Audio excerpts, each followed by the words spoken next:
Welcome to Sleepy Crime Stories, where true crime meets a calm, reflective tone. Here, we revisit haunting mysteries and tragic cases, not to sensationalize, but to remember the lives forever changed. Tonight, we'll journey back to Austin, Texas, in 1991, a quiet Friday night at a frozen yogurt shop that turned into one of the city's darkest unsolved crimes. 4 teenage girls closed up for the evening, laughing and planning their night. Within an hour, their lives would be stolen, and a community would be left searching for answers that, even decades later, remain elusive. If you find yourself drawn into these stories, mysteries that linger long after the headlines fade, then I invite you to subscribe and join me each week. Together, we'll explore the shadows of true crime with the respect the victims deserve and the calm storytelling that helps you reflect without fear. And before we begin, I'd love to hear from you. Where are you watching from, and what time is it in your part of the world right now? It's always fascinating to see where everyone's tuning in from. So settle in, take a deep breath, and let's begin tonight's story. The 1991 Austin Yogurt Shop Murders. Introduction: A night frozen in time. It was a quiet Friday night in Austin, Texas, on December 6, 1991. Inside a small local frozen yogurt shop, 4 teenage girls were wrapping up their day. The neon "I can't believe it's yogurt" sign glowed softly outside as the last customers left. 17-year-old Jennifer Harbison and 17-year-old Eliza Thomas, the evening shift employees, wiped down counters and tallied the cash register. In the front of the shop, Jennifer's 15-year-old sister, Sarah Harbison, sat with her best friend, 13-year-old Amy Ayers. The younger girls had dropped by to get a ride home after closing, chatting and giggling over empty yogurt cups as they waited. None of them had any idea that these were the final moments of their lives.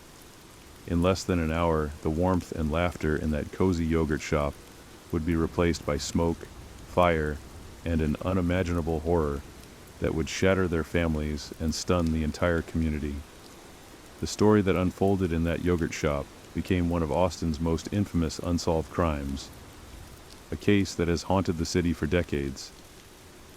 How could 4 young lives be brutally snuffed out in a public place and the perpetrators simply vanish? The yogurt shop murders, as they came to be known, left behind a trail of baffling clues, controversial confessions, and lingering questions.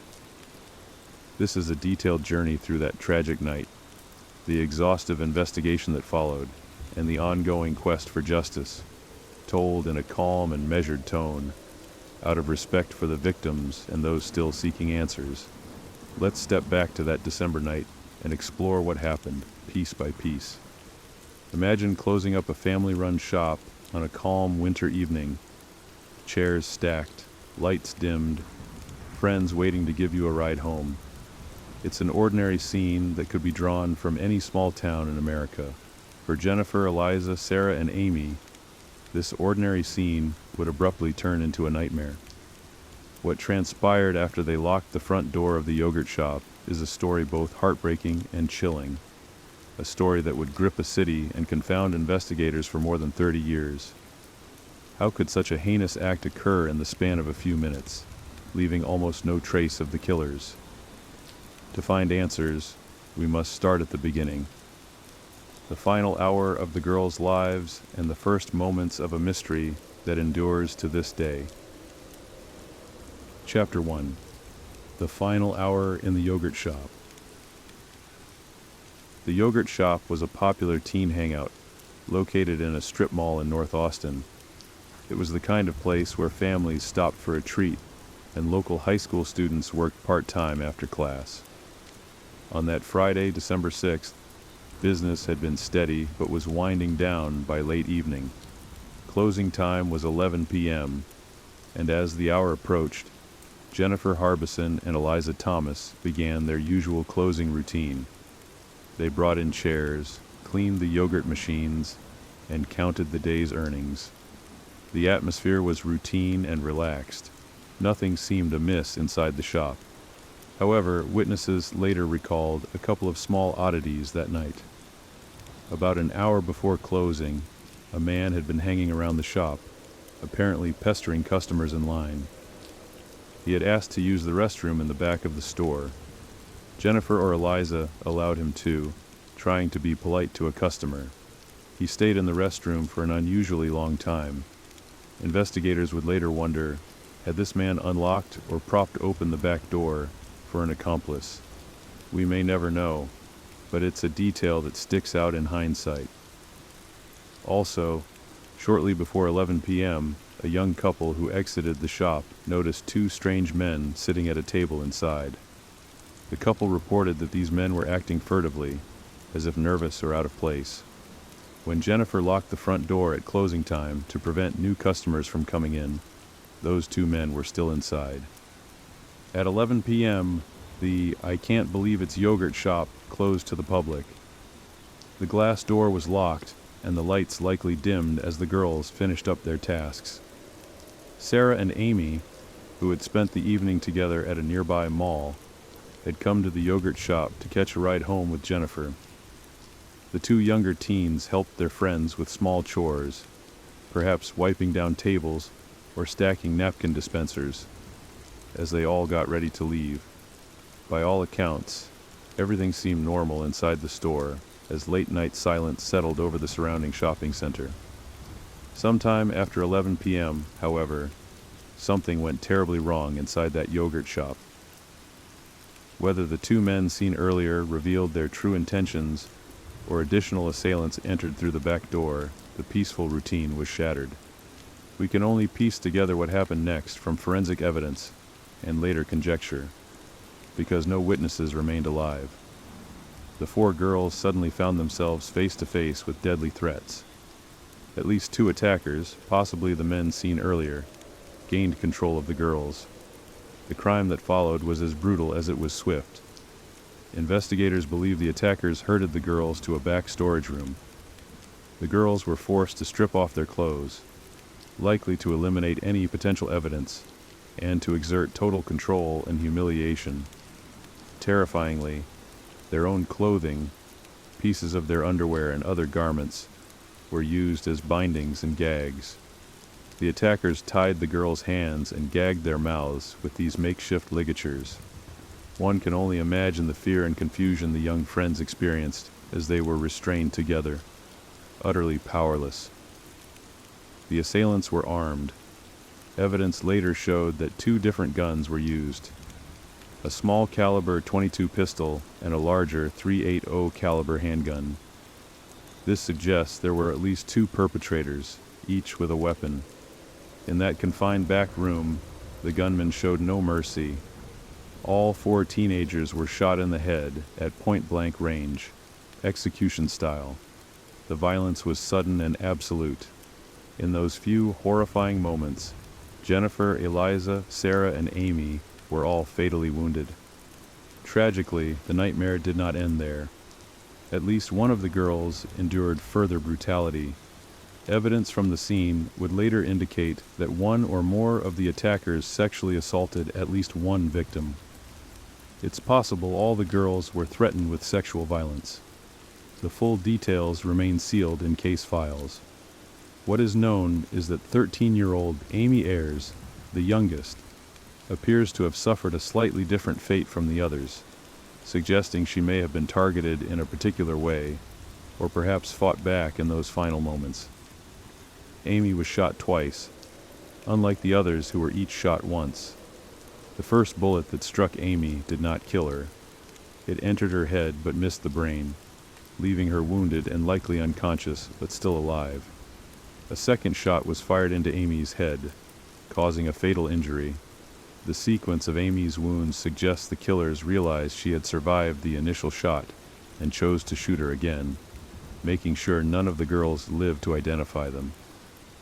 With all four victims now incapacitated or dead, the perpetrators set about covering their tracks. They gathered up whatever evidence they could, perhaps the girl's clothing, bullet casings, or other items, and then attempted to destroy the entire crime scene by setting the shop on fire. An accelerant was used to ignite the blaze. Investigators later speculated that something like lighter fluid, or even hairspray, might have been used to help the fire spread quickly. Within minutes, flames and smoke were spreading through the yogurt shop, consuming furniture, walls, and tragically, the bodies of the victims. The fire was set deliberately and with one purpose in mind: to erase clues. By burning the scene, the killers hoped to destroy forensic evidence like fingerprints, DNA, or ballistic evidence, and to make the murders look perhaps like an accident or just a robbery gone wrong. In the still night, smoke began billowing out of the shop's roof vents and door frames, an eerie signal of the carnage inside. The perpetrators slipped away into the darkness. They likely exited through the shop's back door, which was later found unlocked. This suggests that they had prepared their escape route in advance, possibly the same back door that one suspicious man might have secretly unlocked earlier in the evening. Under the cover of midnight, the killers vanished, leaving behind a burning building and 4 lifeless young victims. The entire deadly ordeal, from the moment the shop closed to the moment the fire was set, likely took no more than 30 to 45 minutes. In that brief window, a quiet corner of Austin had become the scene of one of the most heinous crimes in the city's history. Chapter 2: A Horrific Discovery. Around midnight, an Austin police patrolman driving along West Anderson Lane noticed something alarming: smoke rising from the strip mall where the yogurt shop was located. He quickly realized that the "I can't believe it's yogurt" shop was on fire. The officer radioed for help, reporting a fire at the location. Within minutes, firefighters and emergency personnel rushed to the scene, expecting a routine fire call. They smashed through the glass door and entered the burning shop, blasting water into the flames. The interior was already charred and filled with thick smoke. As the firefighters doused the blaze and the smoke began to clear, they stumbled upon a scene far worse than any fire. Lying on the floor of the back storage area were human bodies.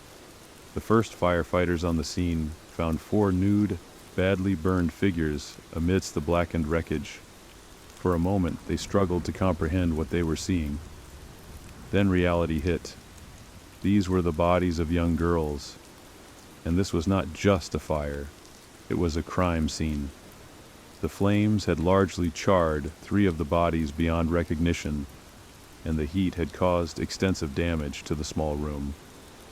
Firefighters, hardened by experience yet still human, felt their hearts sink as they realized no one in that room could be alive. Once the fire was extinguished and the site was secure, police detectives and crime scene investigators swarmed the yogurt shop. What they found was deeply disturbing. 3 of the girls, Jennifer, Eliza, and Sarah, were discovered lying together, side by side, on the floor of the storage room. They had been bound and gagged with cloth, which upon closer inspection turned out to be items of their own clothing. The fire had burned much of the fabric, but enough remained to see that the girls' hands were tied and material was in their mouths. These 3 victims were severely burned. The fire had raged longest where they lay. Even in their charred state, the manner of their deaths was evident. Each girl had a single small caliber bullet wound to the head, executed in cold blood. Amy Ayers, the youngest at 13, was found a few feet away from the others, near another part of the back room. Unlike the other 3, Amy's body was not completely consumed by the fire. She sustained burns on portions of her body, but she was not as badly charred. Amy was still clothed in a long-sleeved shirt, though naked from the waist down. A sock-like cloth was found around her neck, possibly part of a gag or restraint that had been partially removed or burned away. Tragically, Amy's body provided a few more clues than the others because it was less damaged by the fire. She had also been shot in the head, but investigators noted 2 separate gunshot wounds on her. The first gunshot had entered her head, but did not destroy the brain, indicating it might not have killed her instantly. The second shot, from a larger caliber weapon, had struck her and caused catastrophic injury to her brain and face, ensuring her death. It was a sobering detail. Amy had almost certainly been alive, even if barely, after the first round of shooting, only to be shot again at close range. As detectives and medical examiners carefully examined the crime scene in those early hours of December 7, 1991, the magnitude of the crime became clear. All 4 girls had been murdered, shot execution style. They had been restrained and violated. The presence of 2 different bullet types and the sheer control required to subdue 4 victims strongly suggested multiple assailants were involved, likely at least 2 individuals working together. The brutality and coordination pointed to offenders who were organized and remorseless. One seasoned homicide detective quietly observed that the methodical nature of the crime, restraining victims, executing them, and destroying evidence with arson, seemed beyond the capability of inexperienced teens. It looked like the work of criminals who had done terrible things before. In that moment, Austin police knew they were dealing with an exceptionally heinous act. The immediate task was twofold: treat the site as a crime scene to gather evidence, and identify the victims to notify their families. By the next morning, as the sun rose on a crisp December day, the news was already spreading. 4 young girls had been found dead in a yogurt shop fire, and foul play was obvious. Austin, Texas woke up to shock and sorrow. For the families of Jennifer, Sarah, Eliza, and Amy, that night's events unfolded in a way that no parent or sibling ever wants to imagine. The Harbison family, who had 2 daughters out that night, and the Ayers family were notified by authorities and brought to an unimaginable scene of grief. The identities of the victims were confirmed. The charred bodies were those of Jennifer Harbison, 17, Sarah Harbison, 15, Eliza Thomas, 17, and Amy Ayers, 13. Police chaplains and officers delivered the heartbreaking news to their loved ones. It is said that when Jennifer and Sarah's mother, Barbara, learned what had happened to her 2 girls, she was so overcome that she locked herself in her bedroom in shock, unable to face anyone for a time. Family members recall the sheer disbelief and horror. Only hours before, these girls had been alive and well, planning a sleepover or a ride home. Now, they were gone in the most violent way. The crime scene itself was chaotic. Fire hoses had flooded the small shop with water in the process of putting out the fire. Soot covered every surface. The combination of fire damage and water damage made collecting forensic evidence extremely challenging.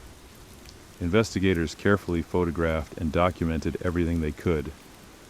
They recovered some bullet fragments and shell casings. In one sink, they found a .22 caliber bullet that might have been left behind, possibly a bullet that ricocheted or misfired during the shooting. They noted the position of the bodies and any items that survived the flames. The cash register was empty, and a small amount of money, the day's earnings, was missing, suggesting that the killers may have stolen money to make the incident look like a robbery, or simply as an opportunistic afterthought. A critical discovery was that the shop's rear door was unlocked and slightly ajar when first responders arrived. This strongly indicated that the killers had exited that way, into the alley or parking area behind the store. It also hinted at their possible entry. One perpetrator may have snuck to the back and opened that door earlier, explaining the earlier suspicious behavior of the man in the restroom. Word of the murders spread rapidly. By morning, local news stations were broadcasting live from outside the scorched yogurt shop, and stunned residents gathered behind police tape. The city of Austin had never seen a crime quite like this. 4 young girls, innocents, were slain together for no clear reason. The fear and outrage in the community were immediate and palpable. Parents held their children a little tighter that weekend. The yogurt shop murders struck at a sense of public safety. If even a brightly lit dessert shop in a nice part of town could become a slaughterhouse, what place was truly safe? Within hours of the discovery, Austin police leadership vowed to leave no stone unturned to catch the perpetrators. Homicide detectives, arson specialists, and even the FBI joined forces to investigate this quadruple homicide. A special task force was quickly assembled, recognizing that the complexity of the case, with arson and multiple victims, would require significant resources.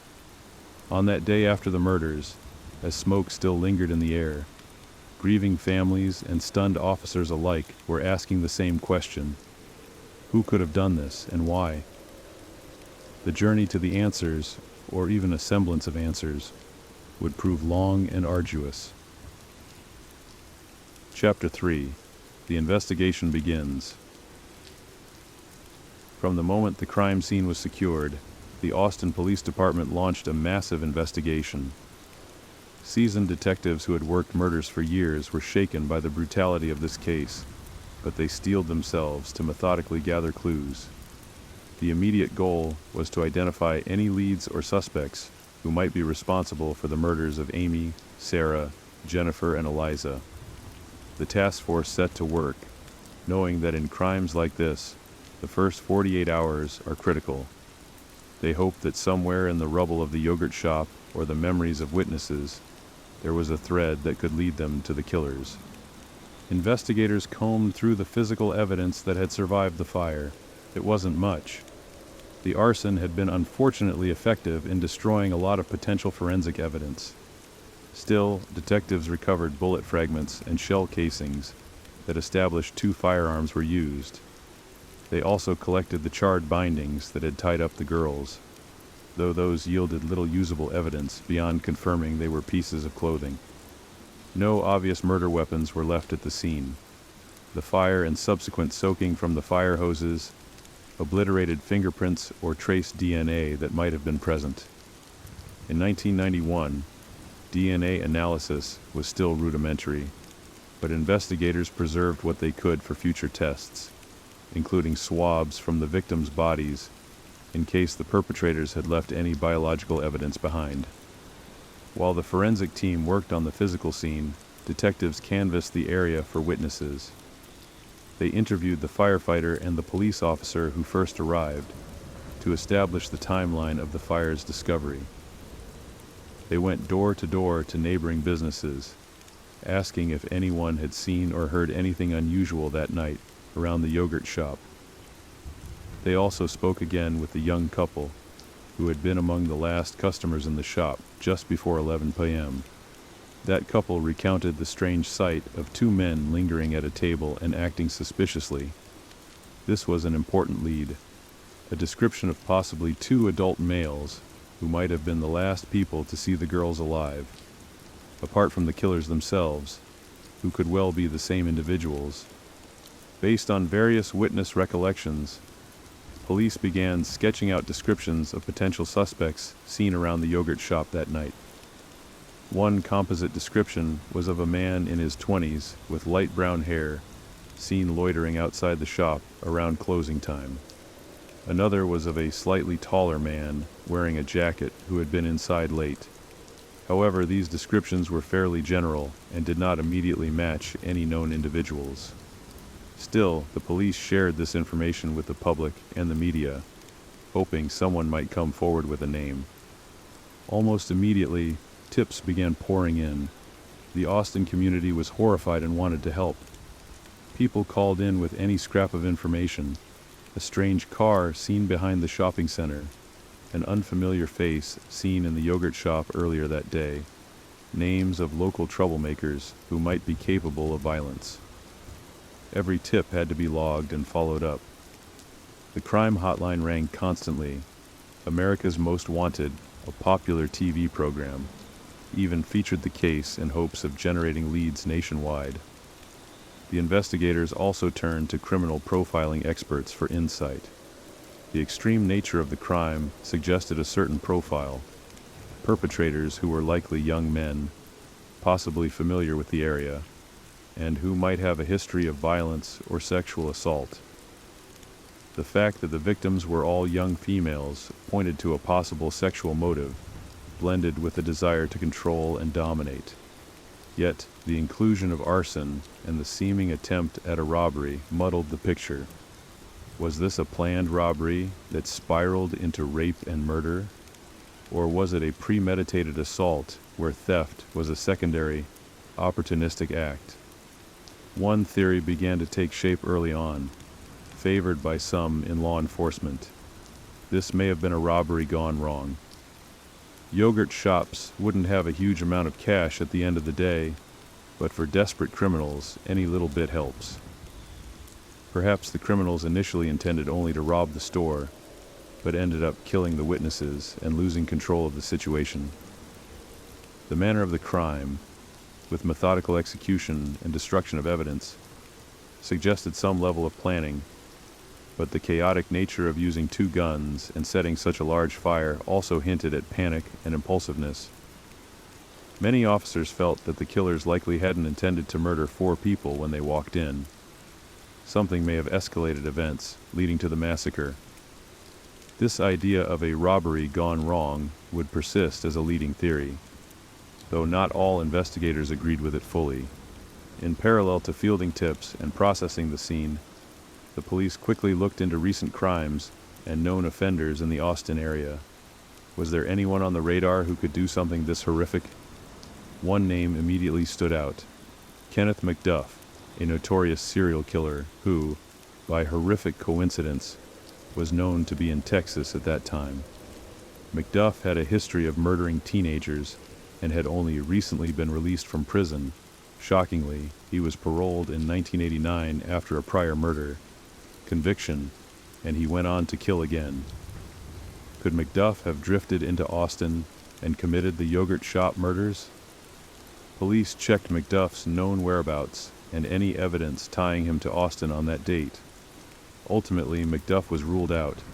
There was no credible indication he was involved, and he became a red herring in this case. McDuff was later recaptured for other murders and executed in 1998, but he was not linked to the yogurt shop. Another early suspect emerged from sheer happenstance just days after the murders. On December 9th, 1991, only 3 days after the yogurt shop killings, a young man was arrested at a shopping mall not far from the crime scene. This was the North Cross Mall, a place popular with teens and very close to the yogurt shop's location. The youth was caught carrying a handgun without a permit. It turned out to be a .22 caliber pistol, notably the same caliber as one of the weapons used in the murders. The teenager's name was Maurice Pierce, and he was just 16 years old. Naturally, in the context of a city on edge and a quadruple murder investigation, this caught the attention of Austin police immediately. Here was a youth with a gun that could be the murder weapon, found near the crime scene so soon after the killings. Was it a coincidence, or had they just caught one of the yogurt shop killers? Chapter 4: Early Suspects and False Leads. Maurice Pierce was brought in for intense questioning. Detectives interrogating the 16-year-old found him nervous and perhaps eager to please.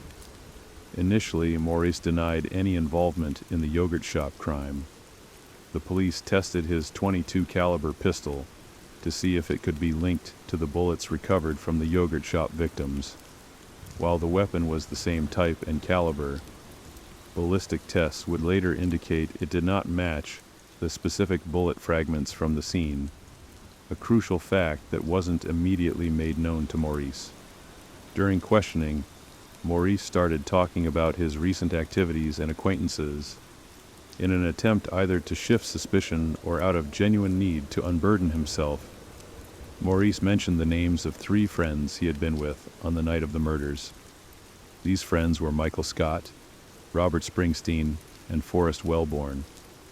Maurice spun a curious story. He claimed that on the night of December 6, 1991, he had been hanging out with Michael, Robert, and Forrest. According to Maurice, Forrest Wellborn had asked to borrow Maurice's .22 caliber gun that evening.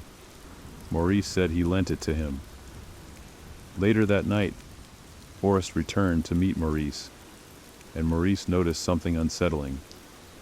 Forrest was sweating profusely and smelled strongly of hairspray or some sort of accelerant.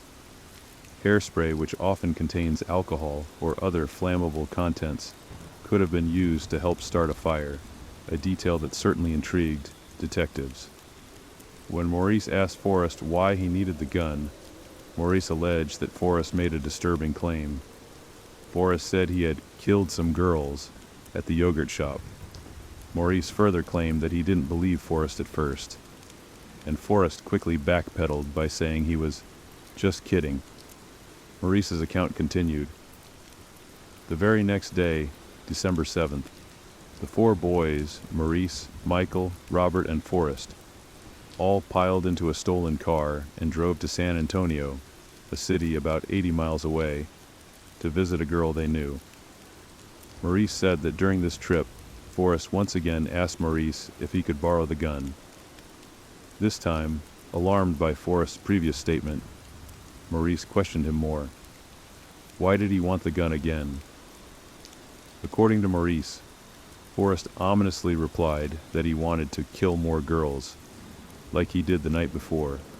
Again, Maurice said. Forrest then claimed it was all a joke. This was a startling story coming from a 16-year-old suspect. Detectives had to determine if Morris Pierce was telling the truth, lying to save himself, or simply repeating rumors or dark teenage fantasy. The police swiftly rounded up the other three boys Maurice had named. Michael Scott, Robert Springsteen, and Forrest Wellborn were all teenagers, between 15 and 17 years old, in 1991, and part of the same social circle as Maurice. All four were known to be somewhat troubled kids, petty theft, maybe some school issues, but nothing in their histories immediately marked them as violent murderers. Still, given Maurice's statements, the police had to take the possibility seriously. Forrest Wellborn, Michael Scott, and Robert Springsteen were each interrogated separately over the following days. These interviews were long and intense, especially for such young suspects. The detectives tried to corroborate Maurice's story, pressing the boys to confess or implicate one another. At first, all three denied involvement in the yogurt shop crime. They admitted to hanging out together that night, but nothing more sinister. The boys were subjected to tough questioning tactics. One of the Austin police interrogators, a detective named Hector Polanco, had a reputation for aggressive interrogation. He had been involved in previous cases where suspects claimed they were coerced into false confessions. Polanco and others applied significant psychological pressure on these teens. During one dramatic moment, investigators actually confronted Forrest Wellborn with a secretly recorded conversation Morris had with him, set up by police, in which Morris directly asked, "Did you kill those girls?" And Forrest responded, "I was just kidding, and I wouldn't lie to you." Forrest insisted it was a morbid joke, not a real admission. The lack of physical evidence linking any of these boys to the actual crime scene made it a challenging situation for detectives. They had only Maurice's somewhat shaky account and their gut feelings. After a few days of intense scrutiny, no hard evidence was found tying Maurice, Michael, Robert, or Forrest to the yogurt shop murders. With no confessions and no forensic links, the police had to release all four boys. It was a disappointing setback so early in the investigation. What had seemed like a promising lead turned into a dead end, at least for the time being. Meanwhile, the flow of tips from the public continued unabated. The yogurt shop task force tracked countless leads. Among those leads, one took investigators beyond U.S. borders, Mexico. In 1992, acting on information that came through the grapevine of law enforcement, Mexican authorities detained a man who was the leader of a motorcycle gang. This man supposedly matched the description of one of the suspicious individuals seen outside the yogurt shop that night. Furthermore, it was said he even confessed to the yogurt shop murders while in custody in Mexico. For a moment, it seemed like a potential breakthrough. However, the situation was not as it appeared. The man soon recanted his confession, claiming he had been tortured by Mexican police into admitting to various crimes. After further investigation, he was ruled out as the culprit. There was no credible evidence linking him to Austin or the yogurt shop case beyond that dubious confession. This was yet another frustration for the investigators, a dramatic lead that collapsed into nothing. The yogurt shop case began to grow cold as 1992 wore on. But that didn't mean the investigation stopped. In fact, police amassed an astounding list of possible suspects over time. Reportedly, over 1,200 individuals were looked at in connection with the case. These ranged from known criminals to random tips about weird neighbors. Disturbingly, in the aftermath of such high-profile murders, many people even came forward to confess falsely. By some counts, dozens of people claimed responsibility for the yogurt shop murders, for reasons psychologists can only speculate: attention-seeking, mental illness, guilt over other things. Each confession, no matter how far-fetched, had to be checked out, and each one turned out to be baseless. The sheer volume of information was overwhelming, and the Austin Police Department was under tremendous pressure from the public and the victims' families to solve the case. Despite their best efforts, months turned into years without a definitive suspect or arrest. During these early years, the families of the victims refused to let the case fade from the public eye. They attended every press conference and often spoke to the media about their lost daughters. For example, Barbara Ayers Wilson, the mother of Jennifer and Sarah Harbison, became a vocal advocate for justice in her daughter's case. She would talk about Jennifer and Sarah's personalities, how they were bright, responsible girls who loved animals and were active in the Future Farmers of America at school. In fact, all 4 victims were involved in FFA. They were ordinary teens who raised livestock for shows and dreamt of future careers, a stark contrast to the dark fate they met.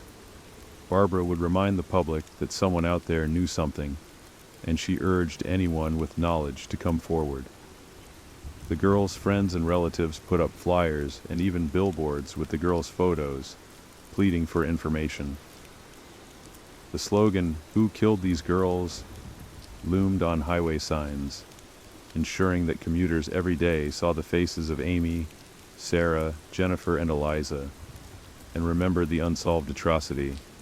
The Austin community held memorials and fundraisers.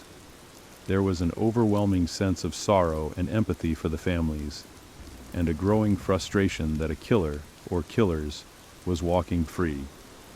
The case had effectively gone cold by the mid-1990s. Leads dried up, and active investigation slowed. Detectives who had worked the case from day one eventually moved to other assignments or retired. The yogurt shop murders, unsolved, became a haunting memory, a painful mystery often brought up in local media on anniversaries with the question, when will there be justice? For much of the 1990s, the answer remained elusive. Chapter 5, A Decade of Silence and Stirring Hope. By 1997 and 1998, nearly 7 years had passed since the yogurt shop murders. Austin had grown and changed in that time, but the case remained a dark cloud hanging over the city. Every year on December 6th, local news would run segments reminding everyone of the tragedy that had occurred and noting that the case was still unsolved. The victims' families continued to push for answers, but there was little movement. Officially, the case was open but inactive, a cold case that had yet to find its break. In these years, some observers wondered if the yogurt shop murders would ever be solved. There were hushed speculations. Could it have been a lone drifter who passed through town? Was it a group of local boys who simply hadn't slipped up yet? Or, as some feared, were the killers among those 4 original teens questioned back in 1991? And had the police just failed to make the case stick? Without new evidence, these were just theories whispered in the community or discussed in true crime circles. However, behind the scenes, there were individuals in the Austin Police Department who refused to let the yogurt shop murders rest. As the year 1999 approached, the department decided it was time to take a fresh look at the case. A new generation of detectives was assigned to re-examine all the old evidence and witness statements with fresh eyes. The idea was that maybe, amid the mountains of files and tips, something had been overlooked. Sometimes all it takes is one new perspective or a piece of technology that wasn't available earlier to crack a cold case. Leading this renewed effort were detectives who hadn't been part of the original investigation. They brought perhaps less bias and more determination, not being weighed down by the disappointments of the initial years. This new team pored over the case files. They noticed the statements and interrogation records of the 4 teens, Maurice, Michael, Robert, and Forrest, who had been suspects in 1991 but released. The new detectives found the circumstances suspicious. Maurice Pierce had named his friends in connection to the crime, and while those initial interrogations hadn't yielded arrests, the boys had certainly acted strangely, especially with the whole joke about killing girls. The new team started to wonder if maybe the original investigators had let these boys off the hook too soon. Perhaps, they thought, those teens really did have something to do with the murders, and had just managed to slip away due to lack of evidence. Armed with this hunch, the cold case team in 1999 decided to revisit those 4 young men who were by now in their 20s. In particular, they focused on Robert Springsteen and Michael Scott, as these two had been implicated by Morris's story and seemed likely candidates for reinterrogation. Over the years, Maurice Pierce and Forrest Wellborn had also remained persons of interest, but Maurice had a history of telling tall tales, and Forrest's involvement seemed murky beyond Morris's accusations. The new detectives thought perhaps Robert and Michael might crack under renewed questioning, especially if they had been living with guilt or fear all this time. Thus began another round of interrogations in 1999, nearly 8 years after the crime. Michael Scott was brought in first. By this time, Michael was around 24 years old. He was questioned at length by experienced homicide detectives. The interviews spanned hours, stretching late into the night, reminiscent of the high-pressure questioning the boys had endured as teens. Whether due to the tactics used, his own conscience, or sheer exhaustion, Michael Scott eventually began to talk.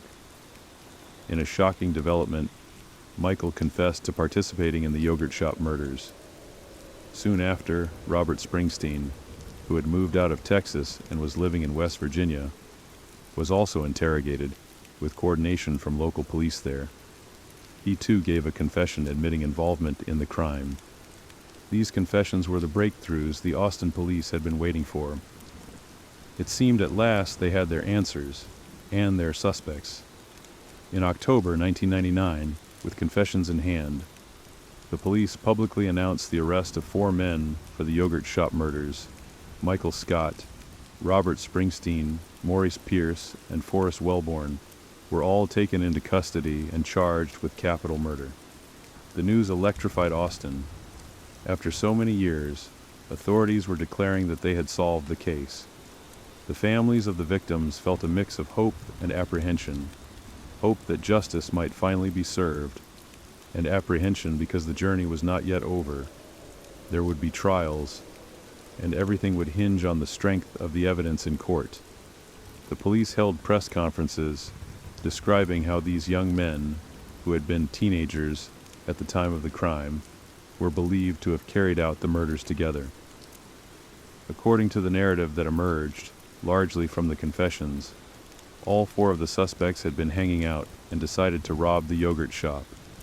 The confessions included chilling claims of what happened inside. The boys allegedly herded the girls to the back, forced them to undress, and executed them. It was even said that some of the suspects admitted to sexually assaulting the victims before killing them. The public reeled at the idea that local teenagers, kids who went to the same schools as the victims, could have committed such a calculated, brutal act. But there it was. Taped confessions, mugshots of the four suspects, and a long-awaited sense that the case might be resolved. Chapter 6.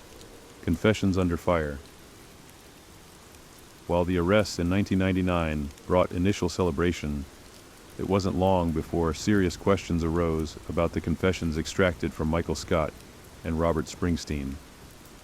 Almost immediately after being charged, both Michael and Robert recanted their confessions, claiming that they had been coerced by police interrogators.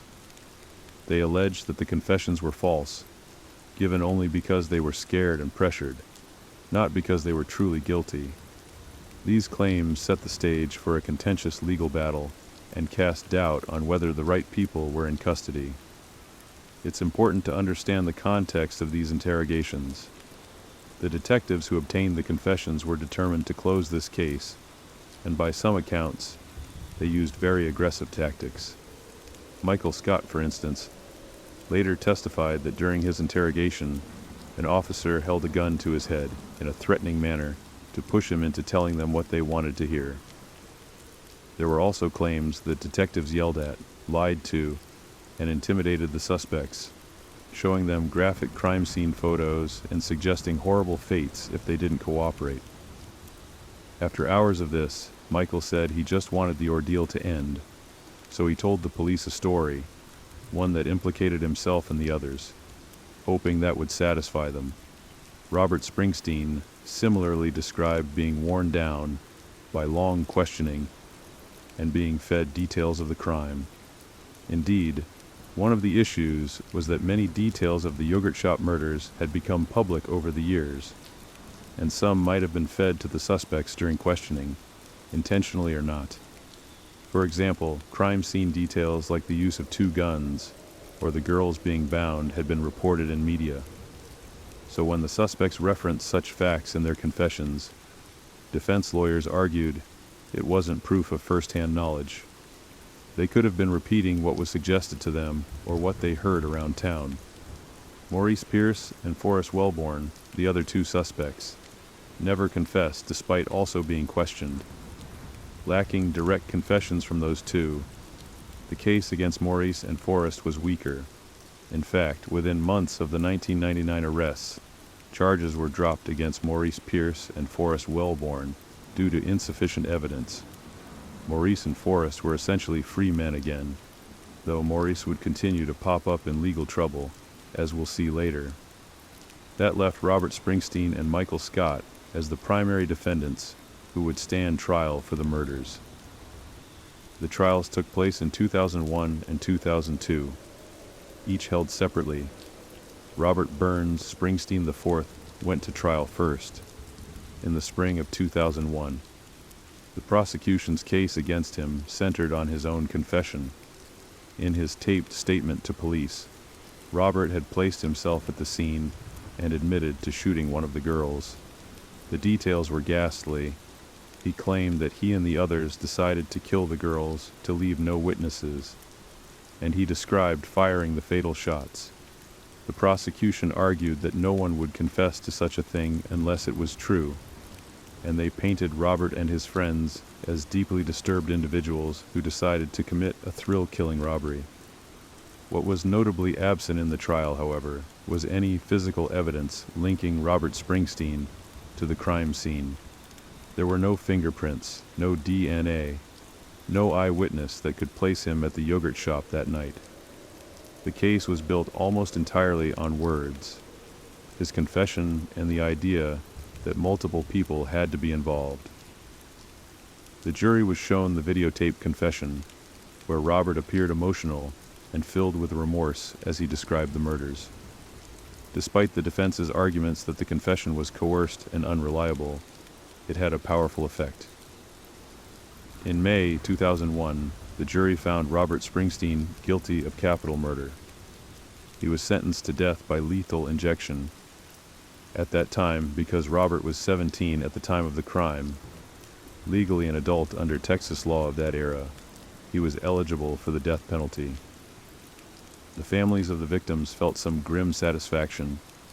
One of the people who might have killed their daughters was being held accountable. Yet there were nagging doubts due to the lack of hard evidence. Next came Michael Scott's trial in 2002.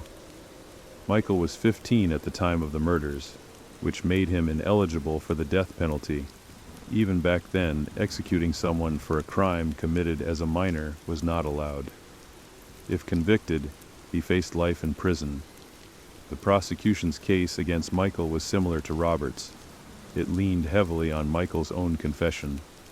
On tape, Michael had admitted to participating in the killings, though there were inconsistencies in his story. For example, at different points, he seemed uncertain about who exactly did what, or how events played out.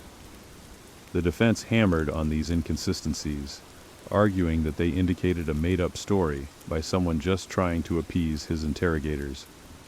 One challenge for the prosecution was that both confessions, Robert's and Michael's, implicated all four of the original suspects. Since Morris and Forrest were not on trial and had not confessed, their names still came up in the narrative of events.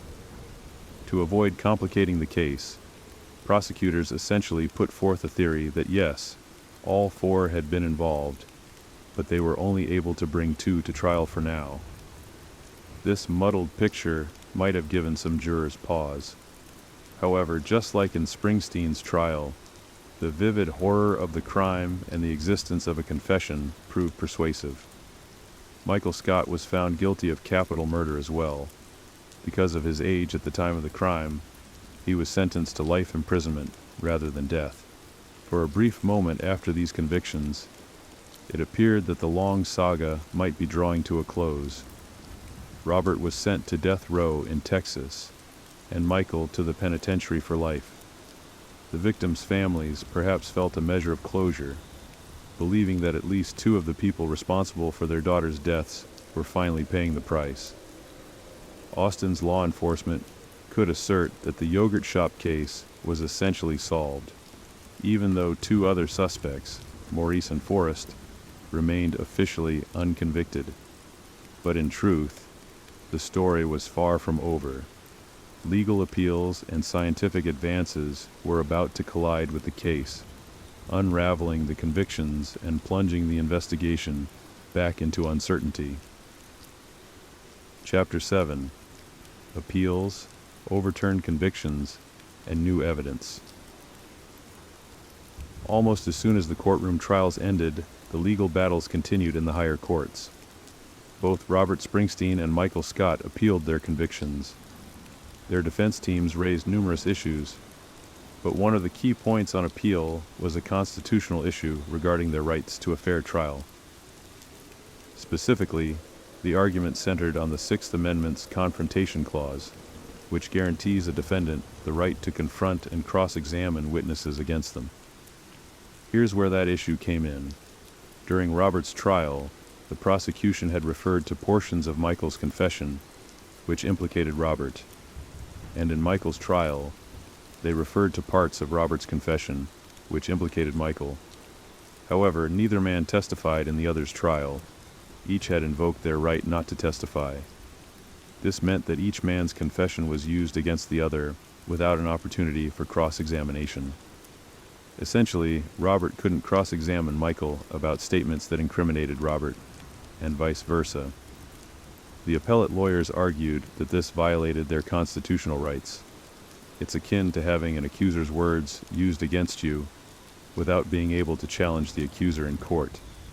In 2006 and 2007, the Texas Court of Criminal Appeals, the state's highest court for criminal cases, agreed with these arguments.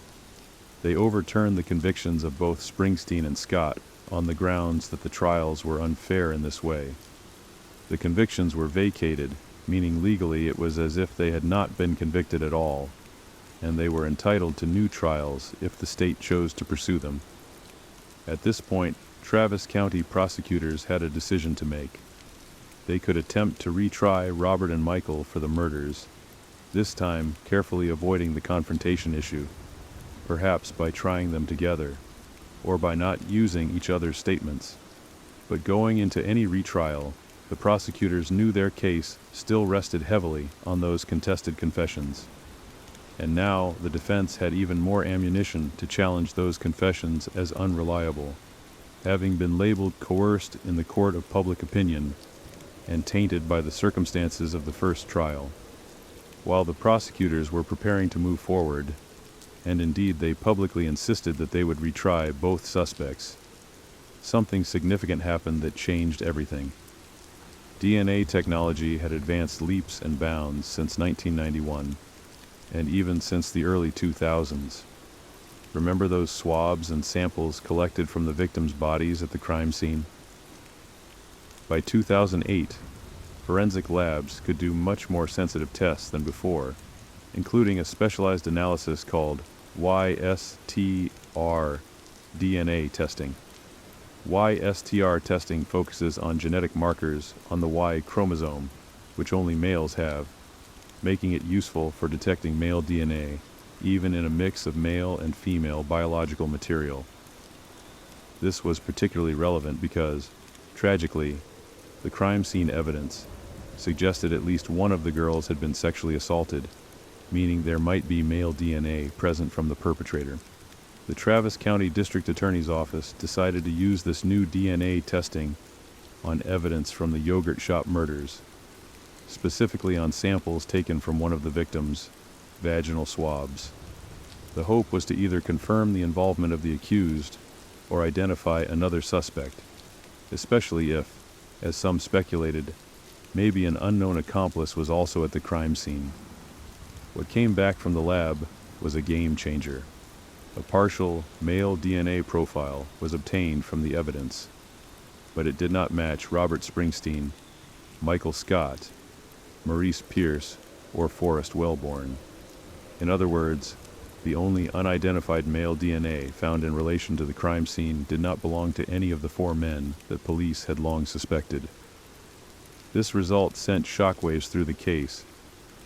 For supporters of Springsteen and Scott's innocence, it was vindication, scientific proof that someone else had been there, committing at least part of the crime, the sexual assault, and that the wrong men might be behind bars. For the prosecution, it was a devastating blow.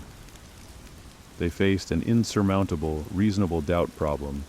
How could they convince a new jury that Springsteen and Scott were guilty beyond a reasonable doubt if the DNA from the crime scene clearly came from another unknown male?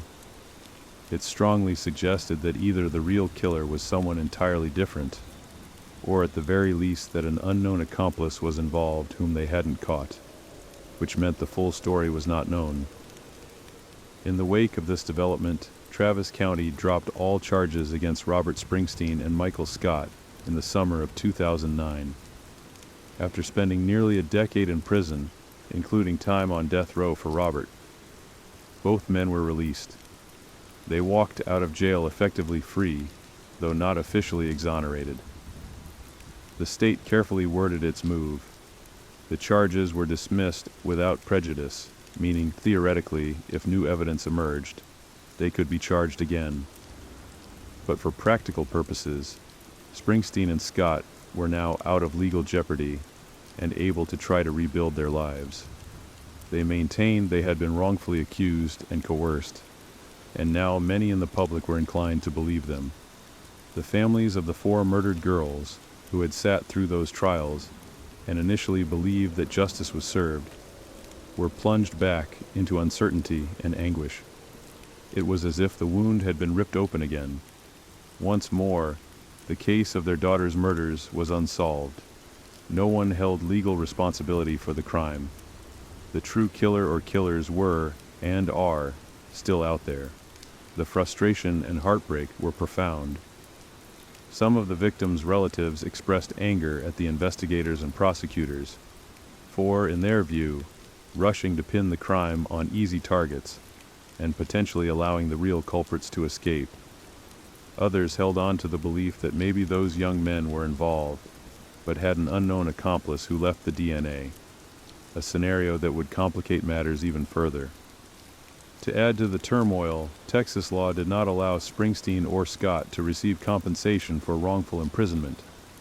Since the charges were dropped, but they weren't formally declared innocent by a court, in the eyes of the law, the case was just unresolved.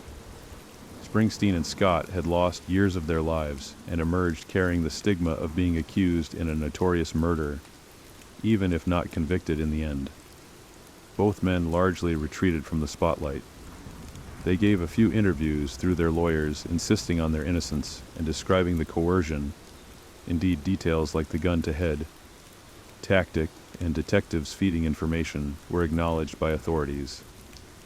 For the most part, however, Springsteen and Scott sought privacy, likely trying to process the nightmare they had lived through and the uncertain future ahead. One of the original four suspects, Maurice Pierce, met a tragic and violent end not long after being released. In 2010, Maurice had several run-ins with the law unrelated to the yogurt shop case. On December 23, 2010, just before Christmas, Maurice Pierce was pulled over by Austin police for a routine traffic stop. Details are that Maurice fled on foot during the stop, leading an officer on a short chase. When the officer caught up, Maurice resisted and drew a knife, stabbing the officer in the neck. The wounded officer, fearing for his life, drew his firearm and shot Maurice Pierce, killing him on the spot. The officer survived the stabbing, but Maurice died there at age 34. It was a grim postscript to his troubled life. He never saw justice, or punishment if he was involved, for the yogurt shop case, and he would never be able to reveal more about what he knew. If Morris had secrets about that night in 1991, they died with him. Meanwhile, Forrest Wellborn, the remaining member of the quartet, kept a low profile after his 1999 charges were dropped. With the case in limbo, Forrest has essentially disappeared from public view. He has never been retried or officially cleared. He's just another person connected to the case who lives under its shadow. By 2010, the yogurt shop murders were again wide open. The official stance was that the investigation was ongoing, but effectively it had gone cold for a second time, now complicated by the collapse of the earlier prosecution. The Austin Police Department faced significant criticism for what many saw as mishandling. First, in 1991 to 92, by possibly missing the right culprits, and then later by potentially coercing false confessions and targeting the wrong individuals. It was a very public example of how a desperate pursuit of closure can sometimes lead down the wrong path. Chapter 8: A DNA Puzzle and Lingering Theories. With the slate effectively wiped clean after 2009, the question loomed larger than ever: who actually killed the four girls at the yogurt shop? The DNA profile obtained from one of the victims, a male genetic fingerprint that did not belong to the original suspects, was the strongest lead. This DNA, though partial, was entered into national databases in hopes of finding a match. Initially, no hits came up. It wasn't the DNA of any known convicted felon in the FBI's CODIS system, for example, but investigators didn't give up on it.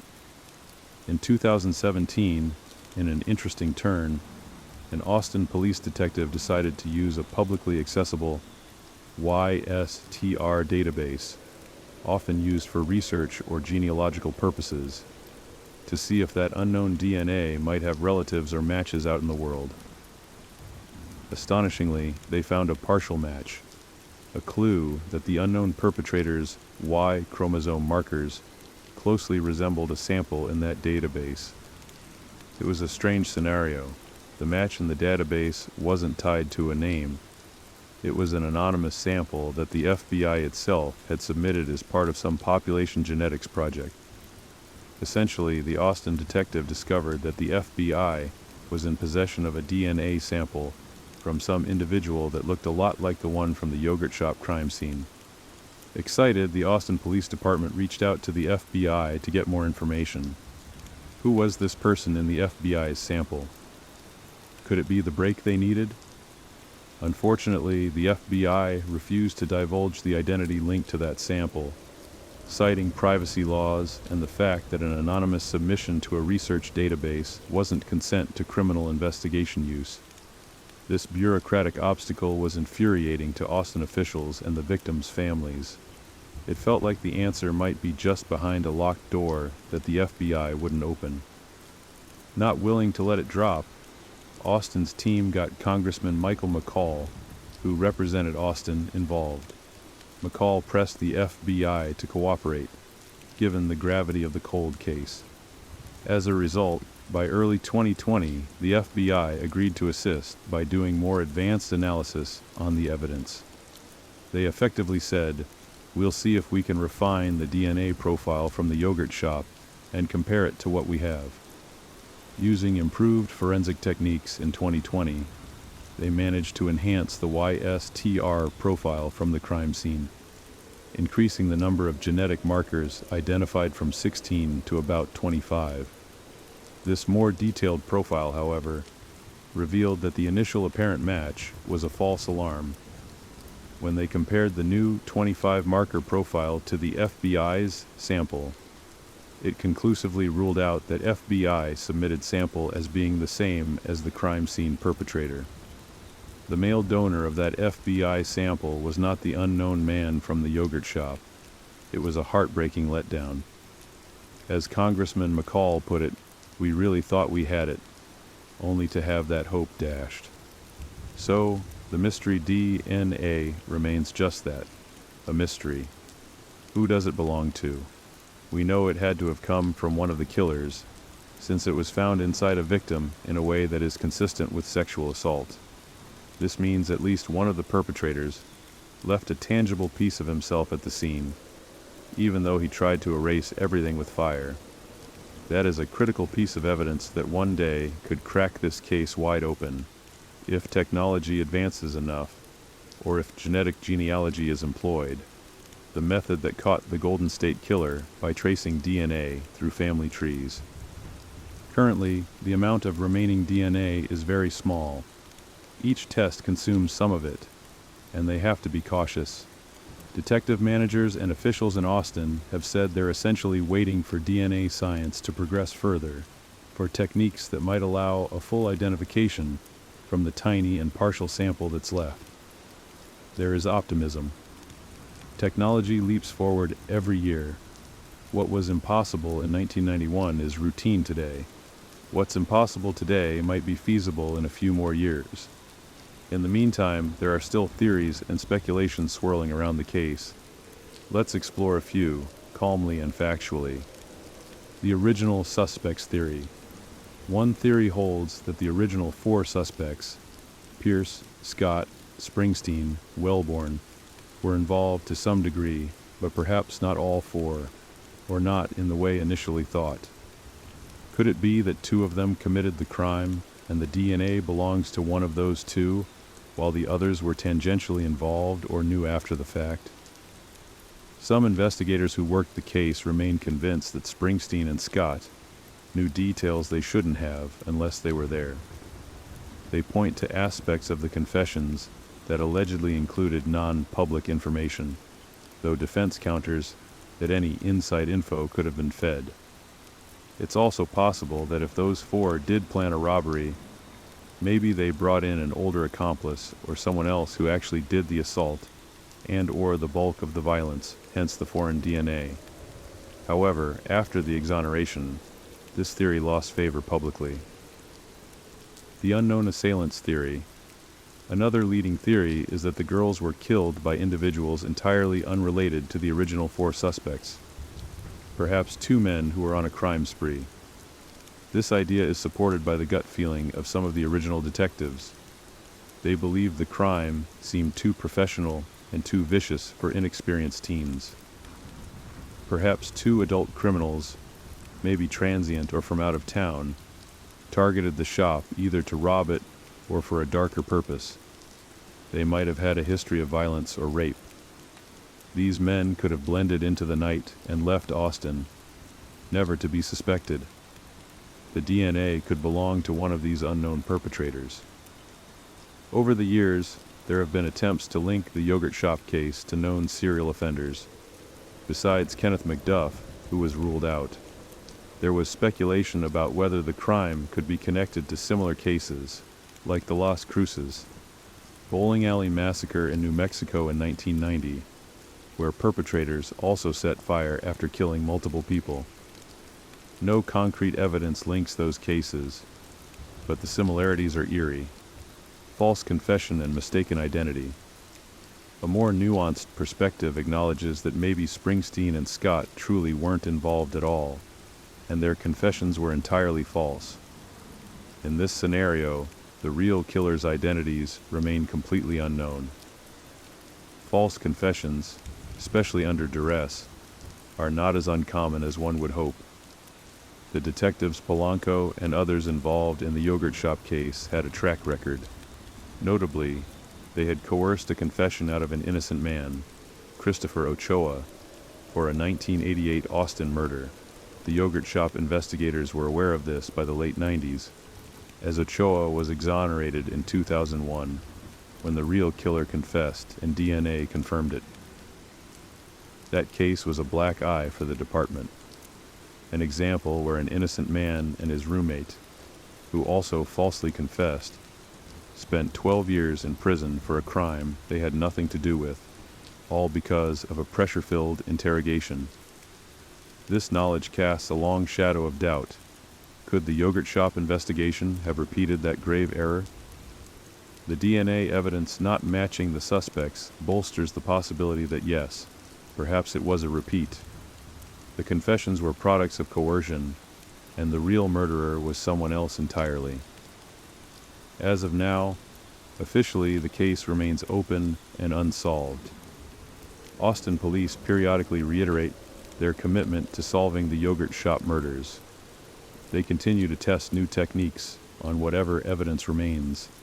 For example, there has been talk of trying advanced methods like familial DNA searching, looking for partial matches that could indicate a relative of the killer in offender databases, or even whole genome sequencing on minute samples combined with genealogical research, the kind you see on shows where they find a killer's second cousin on an ancestry website. Each of those requires enough DNA and a careful approach, and possibly legal hoops to jump through. On another front, the yogurt shop case spurred legislative changes. Frustrated by how cold cases can languish, advocates, including the families and Congressman McCall, pushed for laws to help families get answers.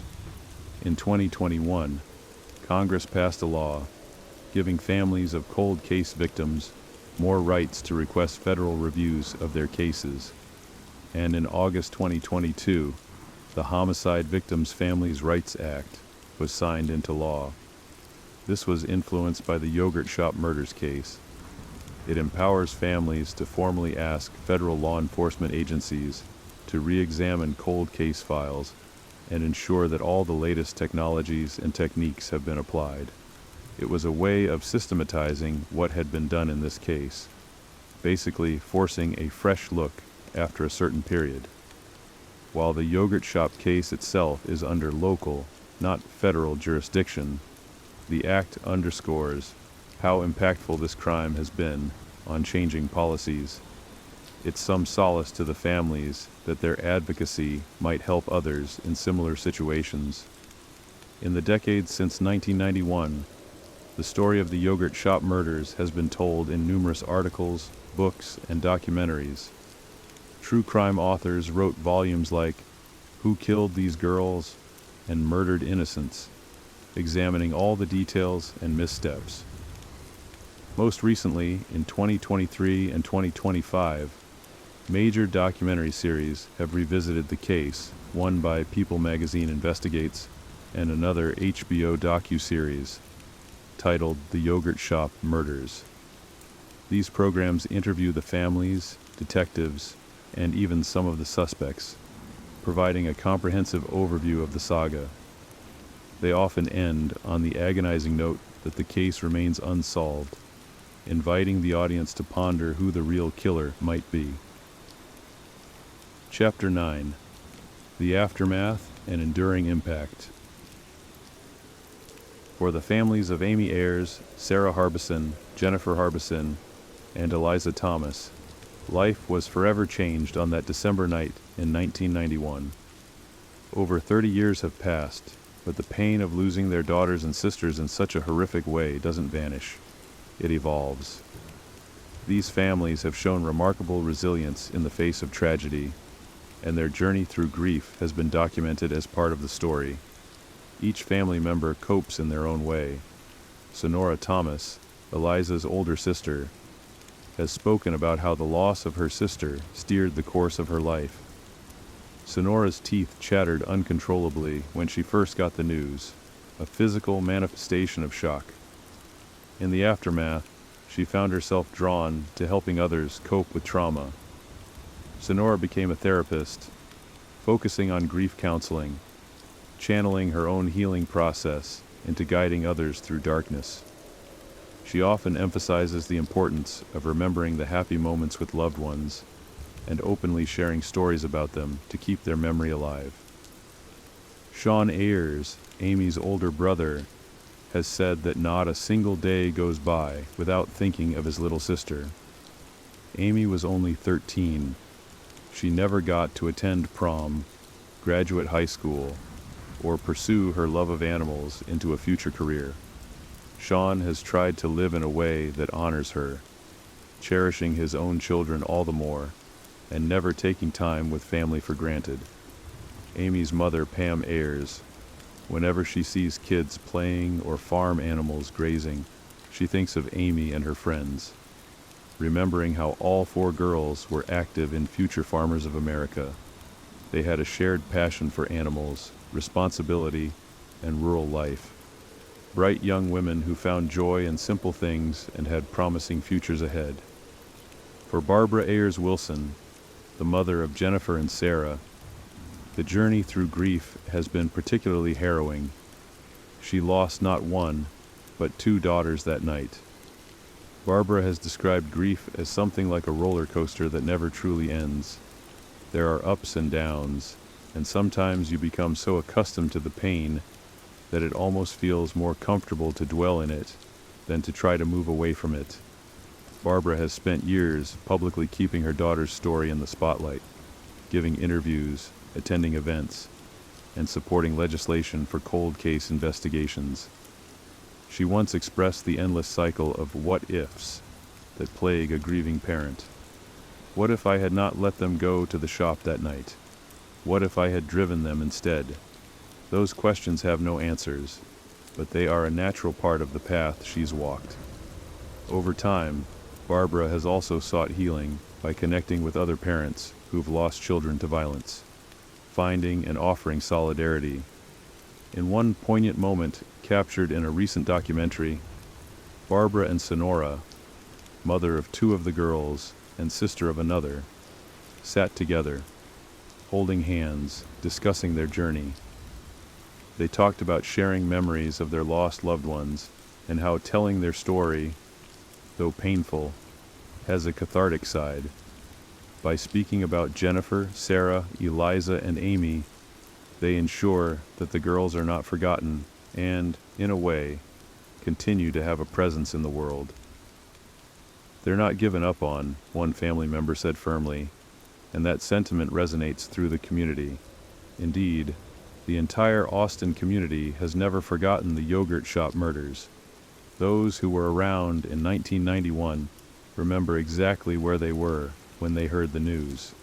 It became a part of Austin's collective memory and even its identity, a stark reminder that even a city known for its vibrant music scene, university life, and relative safety could be the site of unspeakable evil.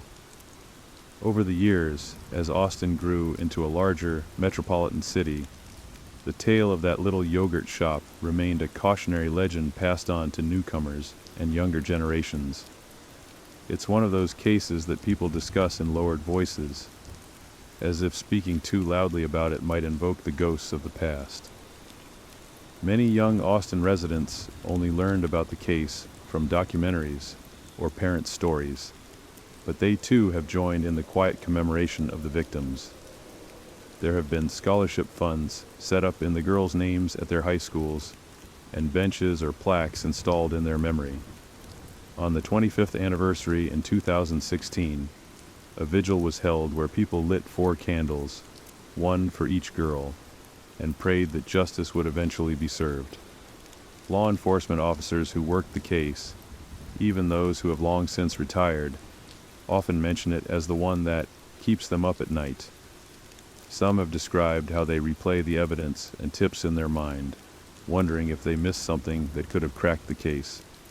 For a homicide detective, there's often nothing worse than an unsolved case with multiple young victims. It's a weight they carry forever. And for those involved in the flawed prosecution, there's possibly an added layer of remorse, knowing that time and resources went into the wrong avenue, while the real perpetrator remained free. Still, amid all the sorrow and regret, there remains hope. Investigators like Detective Dan Jackson, who in recent years took over the case, voiced determination and optimism. Jackson has said in interviews that he comes to work every day believing today could be the day something breaks. He's acutely aware of how much was lost and how difficult the case is. The fire and water damage make it a nightmare, he noted. But he also believes in modern forensic science. As he explained, the amount of DNA needed to identify someone has decreased dramatically with each passing decade. What once required a visible bloodstain might now be done with a few skin cells. This hope is not just wishful thinking. There have been numerous cold cases solved in recent years thanks to forensic genealogy, where decades-old DNA is used to track a family tree and pinpoint a suspect. If and when the technology and legal clearance align for the yogurt shop case's DNA sample, there's a real possibility that a name could emerge. It might be someone who was never on anyone's radar, or it might tie back to a suspect who was considered but never definitively connected. Either way, that would be a monumental breakthrough. The authorities have also considered the possibility that, with so much time passed, someone with knowledge might finally feel compelled to talk. Allegiances can change over time. Guilt can build up. People who were scared in 1991 might be less scared now, or might not even be alive. There's always a chance that a deathbed confession, a letter, or a slip of tongue could reveal something. In the meantime, the story of the yogurt shop murders continues to be told, not to sensationalize the violence, but to humanize the victims and remind the public that this case still needs solving. New generations of true crime enthusiasts and concerned citizens hear about it through YouTube videos, podcasts, and TV specials. Many become passionate about seeing it solved. They theorize on Reddit boards, dissecting every known fact and rumor, or they send tips, sometimes the same old ones, to Austin police. It's a case that refuses to rest. Conclusion: a promise never to forget. As we conclude this deep exploration of the 1991 Austin yogurt shop murders, we find ourselves reflecting on what justice means and how long it can take. Over 3 decades have elapsed since 4 bright young girls walked into a yogurt shop for an ordinary evening and met extraordinary cruelty. The investigation has seen triumphs and failures, from the relief of apparent confessions and convictions to the crushing discovery of exculpatory DNA evidence that reset the entire case.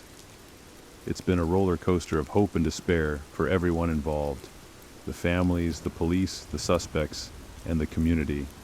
Yet, through it all, one thing remains constant: the memory of Amy, Sarah, Jennifer, and Eliza. In telling their story in a measured, respectful tone, we honor who they were. Teenagers who loved animals, friendship, and frozen yogurt on a Friday night. They should be middle-aged women today, perhaps with children of their own, careers, and all the ordinary joys and sorrows of life. Instead, they are forever 13, 15, and 17 in the hearts of those who love them. This case is a testament to why society should never give up on seeking truth, no matter how much time has passed. Advances in technology and shifts in perspective mean that a case once thought unsolvable can suddenly yield answers. We have seen it happen in other long unsolved cases. It could happen here too. As of today, the yogurt shop murders case stands as unsolved but not forgotten. Detectives remain on the hunt. Scientists are refining their tools, and a city still quietly aches for closure. In a gentle, unwavering voice, the message echoes. If you know something, say something. The hope is that one day soon, the final piece of the puzzle will fall into place. Perhaps a new DNA match will give a name to that unknown profile. Perhaps someone will come forward with a story that finally checks out. The families deserve answers. The memory of the 4 girls deserves justice. For now, we end this script with a moment of quiet reflection, a tribute to the 4 lives lost. Eliza Thomas, Jennifer Harbison, Sarah Harbison, and Amy Ayers. We speak your names, remember your faces, and hold your story in our hearts. May the continued search for truth bring light to the darkness that fell in that little yogurt shop so many years ago. And may we all keep faith that justice, though delayed, will one day be delivered, allowing your souls, and those of your loved ones, to find peace.